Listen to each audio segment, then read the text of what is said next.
नागपूर जिल्ह्यामध्ये एका कंपनीत मोठा स्फोट झालाय आणि या स्फोटामध्ये जवळपास 15 जण मृत्युमुखी पडल्याची माहिती समोर येते। पोलिसांकडून ही माहिती मिळाली आहे। नागपूरमधील राऊळ गावमध्ये SBL नावाची कंपनी आहे जी डिटोनेटर बनवते।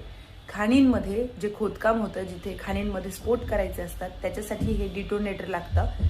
ती डिटोनेटर बनवणारी ही कंपनी आहे आणि सकाळी 7च्या सुमारास इथे मोठा स्फोट झालाय।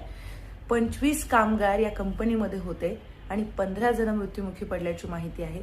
सगळ्या महिला होत्या आणि 18 जण हे गंभीर जखमी झाल्याची देखील माहिती समोर येते आहे आणि या 18 जणांमध्ये देखील सगळ्या महिलाच आहेत अशी देखील मोठी माहिती समोर येते आहे। स्फोट का झाला, नेमकं याचं कारण काय होतं, याचा सगळा तपास सुरू आहे। याचे अपडेट्स वेळोवेळी येत राहतील, पण अतिशय धक्कादायक ही बातमी नागपूरमधून समोर आली आहे।